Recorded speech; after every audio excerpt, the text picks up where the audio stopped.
So here's kind of our agenda. So we're going to meet our consultants. We can do that right now. Mike Lasecki is going to talk about webinars. And Mike... That will be the most important one. No, it will not, but here. Which one of these is your title? I don't know. I made these that matched your thing. So do you remember? Not broadcast, reach out, communicate. Let's see what else is inform. See, they're all the same. Let's see. Oh, here we go. We even have slides. Anna's not here, but Elaine is. I'm here with Rich Sutherland. Yes, and she's going to do teaching technicians as a resource for professional development. And so I see they're staking out their territory. So Elaine's over here in the front. Slides, I think, for each person, Yeah, Meryl, if you and Mike's going to be over here. I see that working right now. There's Mike. We just did Mike. And I don't know what happened to me. Who's next? Don't ask me what happened to my hair there. I'm communicate. So Mike, look at this. You're informed. Okay, good. Thank you. And I'm communicate. And reach out. Oh, and Anna was first, right? So Elaine is first. Elaine and Ruth is connect. And I suppose we could just use any of these. And then Rachel is from Rachel Bauer from ATE Central. And she's going to talk about outreach kits, social media, and some of the resources that she has for ATE projects on the ATE Central site. And lastly, we have Anthony. Anthony's from ATE TV, and he's broadcast. That was easy. And has great resources, videos for ATE's done. I don't even know how many hundreds of videos for recruiting and focusing on different populations and just a number of different areas, and has some resources that you can use for your own institutions and your own projects. So Anthony has put himself back there. Elaine is here. Mike's here. Rachel, you want to back there? And maybe I'll stay here so I can move us along. The idea is that we're going to get up and go to each one of these places, or as many of these as we think we have time for 3 or 4 rounds. You're going to go to one of these people for a few minutes and just have a conversation with them. I know Rachel has some handouts. I don't know if Mike has some handouts. Most of us have something to give you as well, and we'll do a little 1 or 2 minute spiel, and then you'll have about 5 minutes to talk and ask questions, and then we'll get up and do like musical chairs. You'll go to another table, virtual table. I guess that's trendy. We can have virtual tables here in this room. So what I think might work is if you select one of these 5. Let's see. You get the 5 up here if I can get a list somewhere. Do I have a list? No. Just all 5 of us on one? Yeah, you have it. Keep going. Okay. So we have, I guess we have 10 minutes is what we divided up. But so pick the one you want to go to first, and if they get too crowded, just go to something else. You'll have a chance to go to at least 3 of these during this session, and you'll have availability of the resources that we all have at the end if you want to pick those up or connect with one of the others you didn't get to go to. But in your first group, you're going to make your virtual table in that section of the room. I have the easiest one because I have a real table. It's just not round. So I'm going to be talking about newsletters and communication with your stakeholders. Again, Mike is going to do webinars up here. We have professional development, teaching technicians, and some other resources through the SCATE organization in South Carolina. And the videos in the back with Anthony and Rachel with ATE Central, the social media, outreach kits, etc., and on my left in the back. So 1, 2, 3, everybody's going to get up and move and make a virtual table. And if you want to come to the real table, you might want to bring a chair.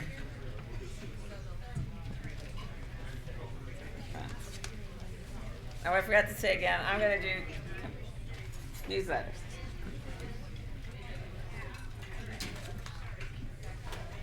works a little better if we have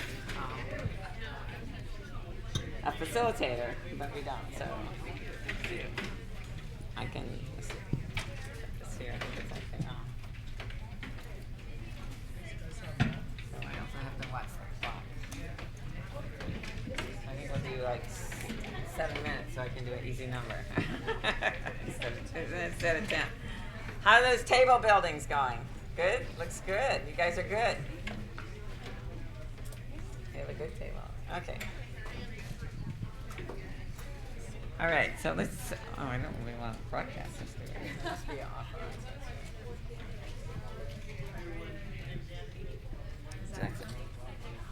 Yeah, probably is. Let's let's like put that on the floor down there. Where's the cable go? The table. Yeah.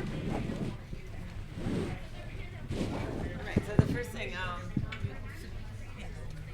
this is newsletters and communicating. Yeah, let's bring a chair. So I just want introduce myself again. I'm from Plate, and we've been funded as a center for a little over 10 years. And one of the first things we did from the beginning was talk about how do we keep connected with our stakeholders, and that became a passion of mine. So I'm going to talk a little bit about that, but first I'd like to hear who you are, so you want to quickly start here. I'm Kay Sura from Betty Stevens College in Pennsylvania. And do you have a project or a grant We or don't. something We're you working want with Mentor Connect. Oh, okay. Okay, great. Awesome. I'm Amy Christensen from Idaho State University in Pocatello, Idaho, and I have a passion to work with transitioning at-risk students. Okay, great. I'm Melissa Tuba from Columbia Community College. I work with Native Hawaiian students in Seattle. Robert Caldwell from Metropolitan Community College in Omaha, Nebraska, and I'm work with a grant geared towards advanced manufacturing. I'm Teresa Rowland. I work with the California Community Colleges, and I'm closely affiliated with IMPICT, the City College of San Francisco. Stephanie with Gallatin College from Montana, and we're also working on an advanced manufacturing AES with a photonics specialty. So FLEET is actually about advanced manufacturing, so if you haven't looked at some of the stuff we've done in that area, you might want to check that out. That's maybe. We have some business cards too. So I have a handout that kind of summarizes what a little bit about our newsletter. Let's see, pass it a couple this way. I think that's enough. And the couple of big points that I think are most important are that so we do this regularly. We have a newsletter that goes out every month, like clockwork. I have a dedicated person to communication, and she's called a communication specialist at the college, and she works on the newsletter. She does outreach to the news, so she has contacts in the press, not just in our area on state. So it's not her whole job. She does some graphics for us and all the other stuff as well related to the newsletter. And it's become a really important vehicle for us to reach our stakeholders and stay connected. And it's not only become important for us, but many of the partners in the state that have other ATE grants. So the important things are that you really need to stay connected to them, even if you don't have much to say, even though you don't have much news. Is that you really want to tell their stories, and you want them to hear from you just whatever the newsletter might look like and whatever you might have to say. What you think is just mundane because you do it every day is actually news to some of them. Oh, you can put that one on the floor too. It's fine. So I think that's a key takeaway for you. It's been really good for us to stay connected with our stakeholders. You can still hear. There. We put them under the table.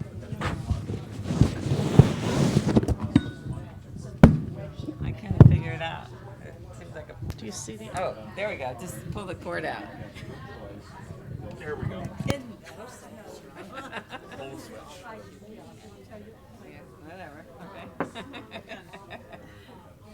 Do you mail hard copies or do you do No, we did. We mailed, in the early days, we mailed quarterly, and we got away from that, and we mailed PDFs, and then we now just do we have an online blog, and that works really well for us. They're printable, you can get some little print icons, and they can print individual stories if they want, and we actually use those prints to report to our for our annual report or for our national our visiting committee, our industry. So we do make use of what we don't just write for the newsletter, we write for our project, and so we make sure that we reuse all of that stuff and for different pieces. So we do use it for reporting and get some nice little summaries about some of our projects. When we do write stories, we try to make sure that we do something about the impact and the data. So again, it makes us do some of that evaluation piece up front while we're doing it, and at the end of the year, we have some of that stuff started.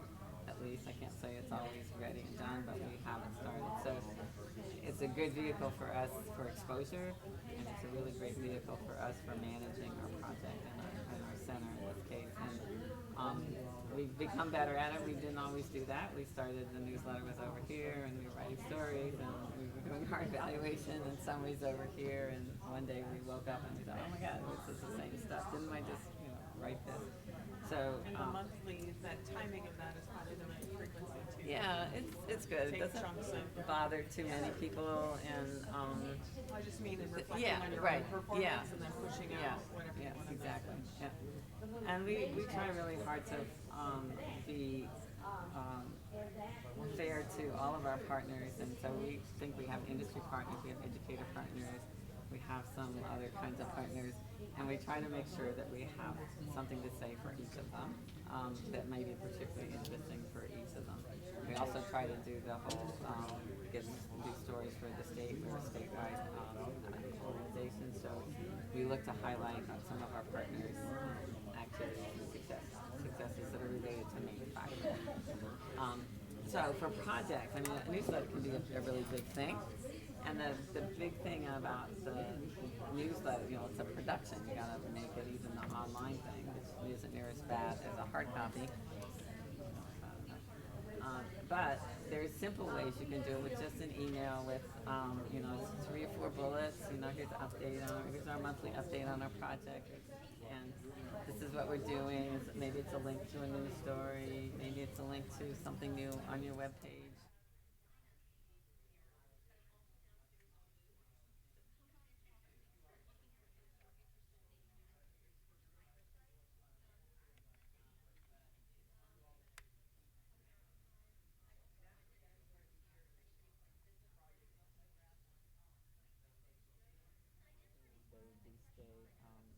You feel like you can go to them and ask them for a particular thing that you do want them to do for you. Come to an event, host a student, whatever that might be.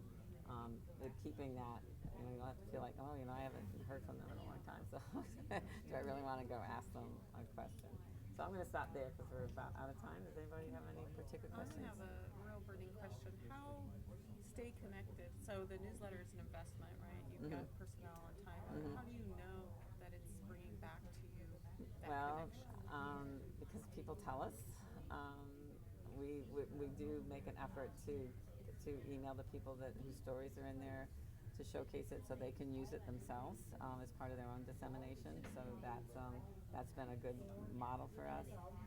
We have a lot of people tell us that they love our newsletter, so we know they're connected. And we do a stakeholder survey in general about the center, which includes a question. We do it every 2 years, and it includes a question about the newsletter. And our readership has continued to grow, actually. So people opt in to be on your distribution list. Yeah. Or people like you might get on it just because we're hearing about it right now. If I get your names, I don't have your names, so I should get those written down. If you're interested to see, how we do and what we do, so I'll just pass this around if you're interested. So you post your newsletter on your blog. It's do you also send out an email reminding yes, yeah. So we built a little template that goes in the email. It's got the little header for the different stories, and that goes out with the link to the blog. So the blog, is it not on here? So this is Janice. Yes, it is. Flate-mif blogspot.com. It's up here in blue, top paragraph. That's and news is Janice. And you guys do tracking on the blog site of like traffic? Yeah, we do traffic on the blog site. Yeah. And that's pretty easy to do nowadays with analytics. So we do look at that. Okay, so any other quick questions? I'm gonna have to take this around. Thank you very much. Do you want your microphone back? Oh no, because you're gonna go to another. Do you need? Oh, you're just no. gonna. Oh yeah, I do. Sorry. So rotate. Yeah, You're gonna pick another one session to go to. We're gonna do 3 total. Okay, so we have time for. Okay, everyone, it's time to wrap up and find the next table. You would like to join? The theme for each one again. Yeah, I'm gonna do that. Sorry. Okay, so again, in the front, on my front left is webinars, and in the back and left is ATE Central. In the back right is the broadcast, the ATE TV, and in the front is, on the front right is the teaching technicians and the skate resources, and up here in the front is the newsletters and communication.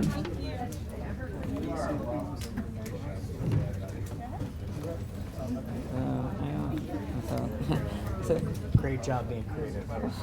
Really? So the only way we found to turn these off was to put full plug.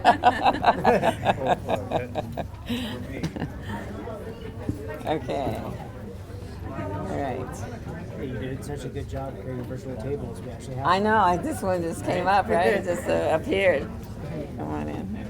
Let's see. There's some more chairs here. So I have a little handout. We can pass these around. Some on this side here. Thank you. So again, I'm Marilyn. I'm from. You can just bring up some more chairs if you like. Steal them from that table. Which number are you? Which number are you? I'm the communicate, the newsletters and the press. So we should have little tags. There's just no place to put them. And do you guys need help getting we want to see? So you're gonna have to slide up a little bit so we don't interfere with Mike too much. So again, I'm Marilyn Barker. I'm from Flate, and we have a statewide center. We've been funded for a little over 10 years, and we do a monthly newsletter that is what we feel is really important to us to stay connected to our stakeholders. So the main theme is communicate with those people, with the people who you're working with or you want to work with, and make sure they know what you're doing. For us, we have I actually have a communication specialist. She spends about 30-40% of her time on the newsletter every month. It's on a blog, which is link is on this handout. And we write a number of stories depending on what's happening and how much time we have, to be honest.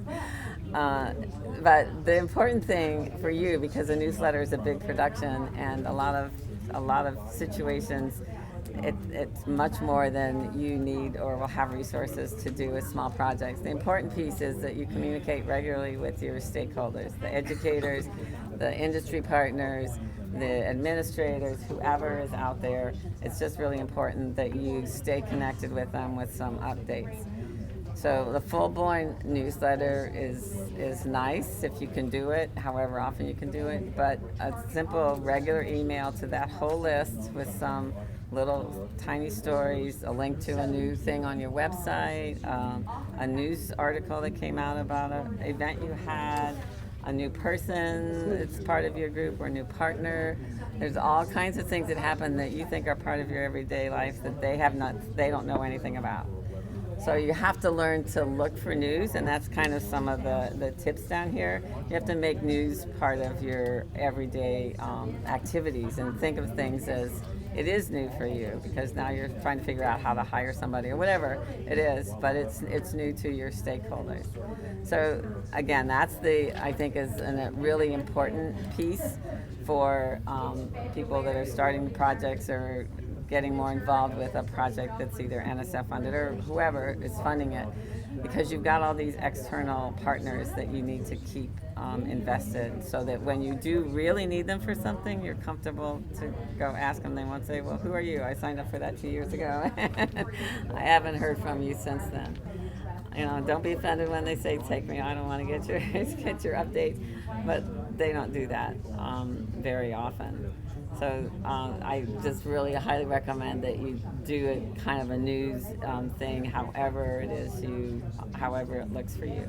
So the second big point that I have is that we use our newsletter as part of our bigger operations. And by that I mean we use the stuff we put in our newsletter for reporting to NSF, for our evaluator. So we reuse all that stuff. It's given us the opportunity to stop and capture some things as they're happening, instead of at the end of the year, oh my God, I got to write an annual report, I got to get something to the evaluator. And you've got all these nice little chunks, little stories, or you can go back to your emails and see what you sent them, because that's stuff that you're going to want to report. It's part of your dissemination. It's part of a lot of other pieces. So it shouldn't be thought of as something extra. It should be part of what you do. Just like the people who do outreach will say outreach, and this is certainly a great vehicle for outreach.